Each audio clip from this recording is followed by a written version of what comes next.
Welcome to the next video in a course in discrete mathematics. This is lesson 6, solutions to the exercises presented in the previous lesson.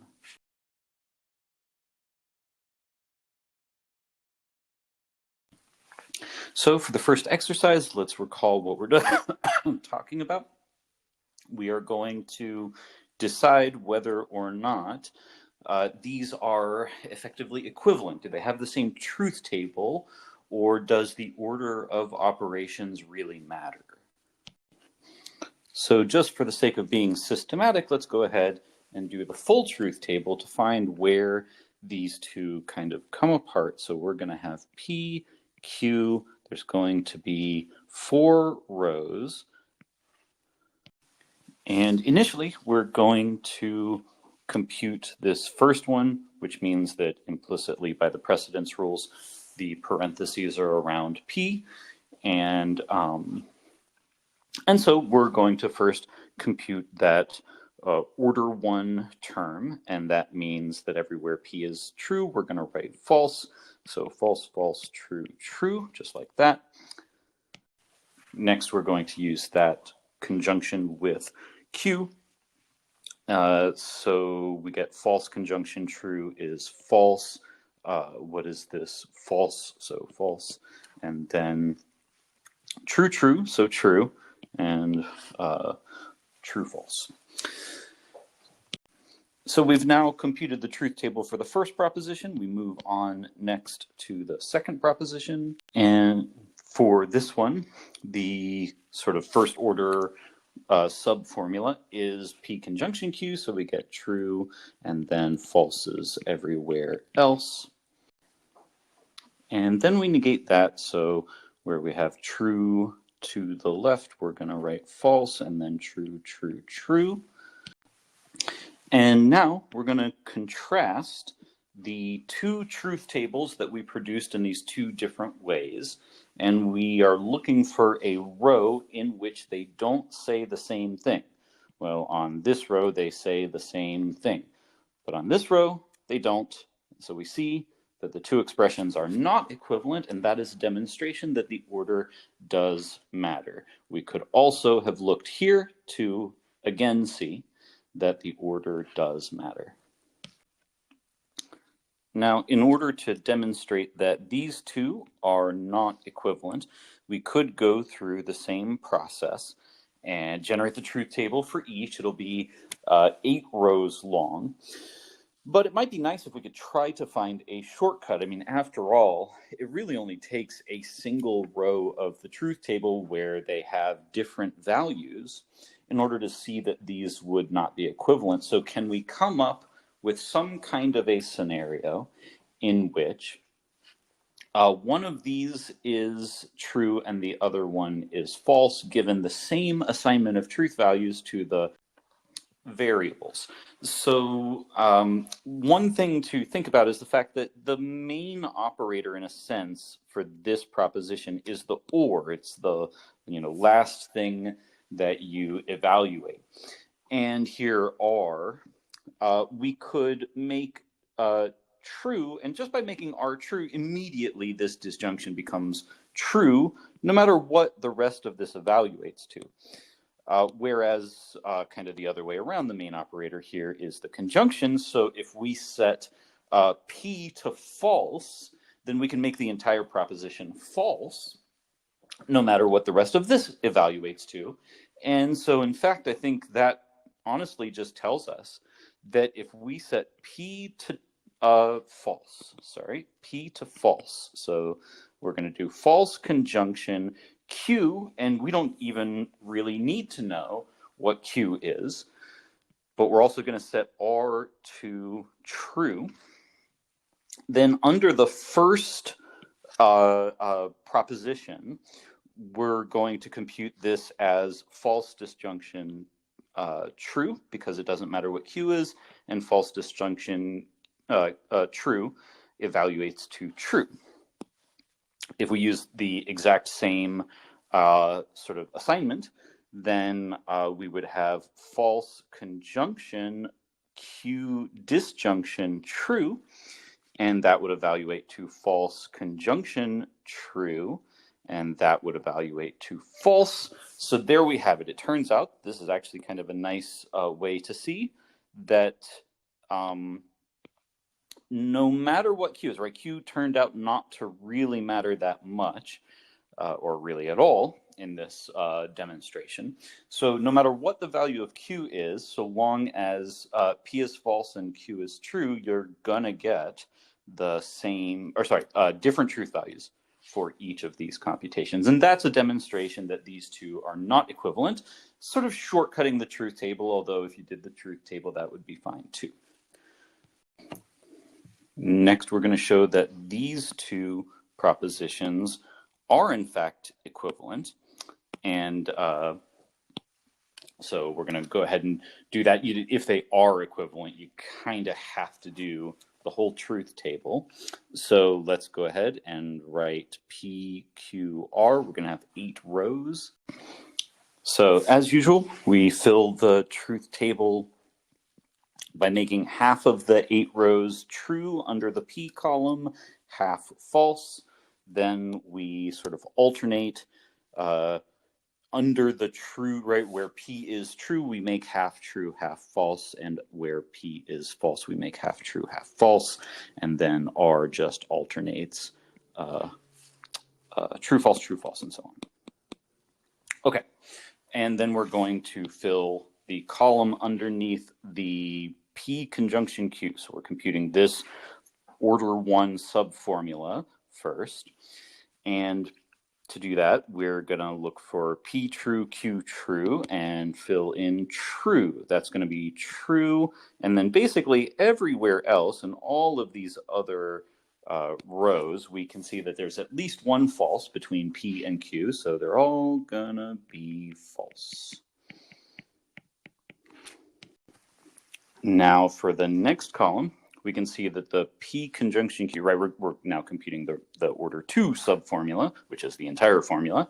And we are going to see that, for the P conjunction Q part, we're just, using these values, and especially where they are false, the conjunction is always going to come out false. So we might as well just go ahead and immediately fill all of these with false.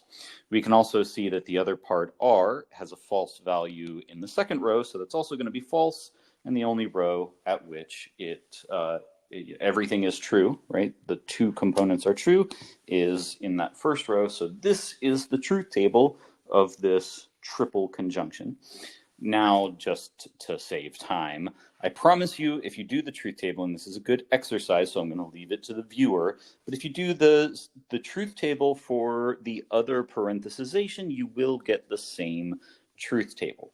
And if you repeated all of this for disjunction, you will again get the same truth table for disjunction as for no matter which parenthesization you use. In fact, I can even tell you that the truth table you should get in both cases is going to have nothing but true all the way down, except in the very final row, where you'll have false, of course.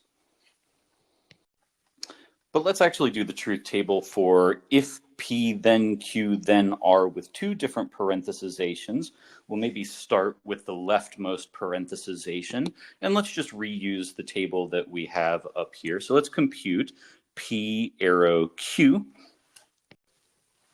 And recall the rule for the conditional, that it will be essentially true no matter what, with the only exception being P is true, Q is false. So that kind of combination is the only place where the conditional comes out false. There's another row here where P is true, Q is false, so we'll put false here. But in every other row, the conditional is true. Next, let's use those values to compute this triple conditional. And we can say that wherever the antecedent is true, so that would be most of these rows, we'll look for where the consequent R is false. And those will be the rows that get us a false value. Everything else will get true. So if we look, we can see that in the second row, we're going to get a false because there's a true and then a false. And then in this row and the last row, we'll also get false. But those are going to be the only rows where false occurs. So let's go ahead, clean this picture up, and enter those false values. And everywhere else is true. Okay. Now, next we want to do the other parenthesization. And what that means is that if we parenthesize like this, then the first subformula that we have to compute is if Q then R. And so again, we want to look for those rows where Q is true, R is false. So we're going to get one here, we're going to get one here, and that looks like everything. So, what is that?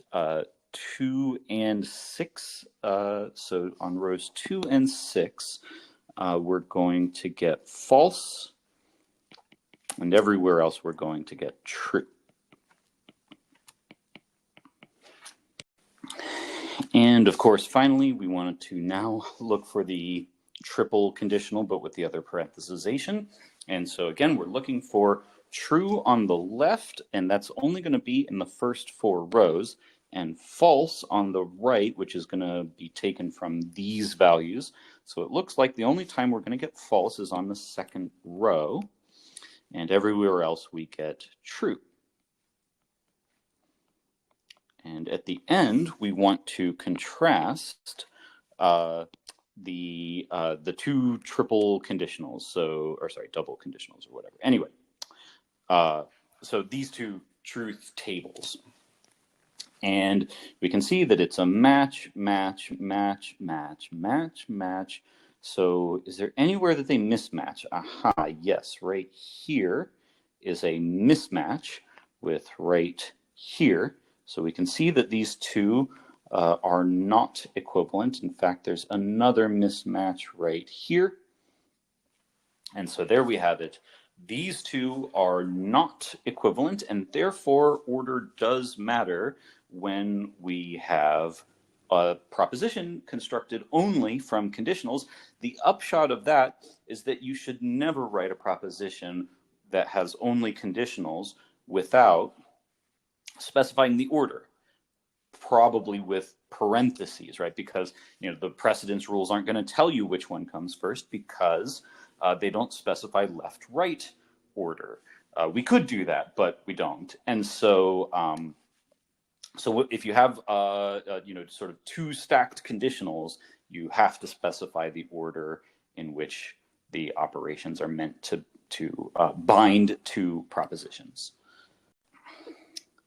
Now we also have the final question about O+, and if you go through basically the same exercise as we just did with the arrow, then you should find that O+ also gets you different results depending on parenthesization. And so likewise, if you have a proposition formed only from O+, you should always use parentheses to specify the order. Okay, next we're going to take some propositions and insert parentheses in order to preserve meaning. So we would parenthesize the R. Next, because conjunction is more binding than the arrow, we would put parentheses around the conjunction, and that would have equivalent meaning. But if we lost or removed the precedence rules, this would still have the same meaning. Okay. In the next one, we would parenthesize conjunction first. After that, O+, and basically we're done at that point.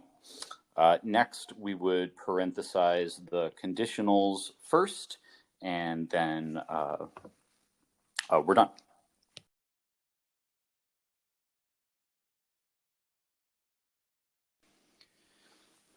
Next, we're going to show that no matter what X is, if you O+ with a byte of all zeros, you get X back at the end.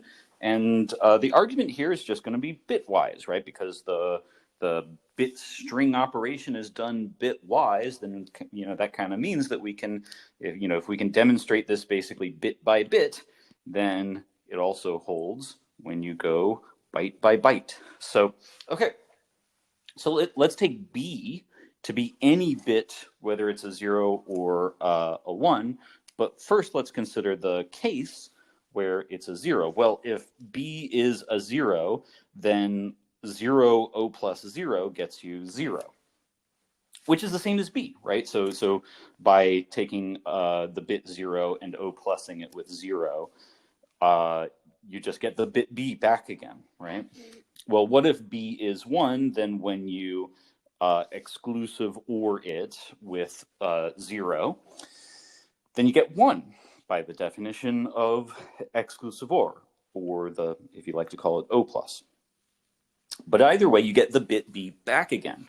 And so bitwise, right, for each bit, if you O plus it with 0, or sorry, yeah, if you O plus it with 0, you always get the bit back. And then when you do it for an entire bit string, then the result holds just as well, because bit by bit, what you get here is going to be bit by bit the same as x. Okay, similar argument for when we talk about inclusive ORing, except this time, no matter what the bit x is, you will always get 1, right? Because if you inclusive OR something with 1, then you just always get 1. And so bit by bit, you're always going to get 1.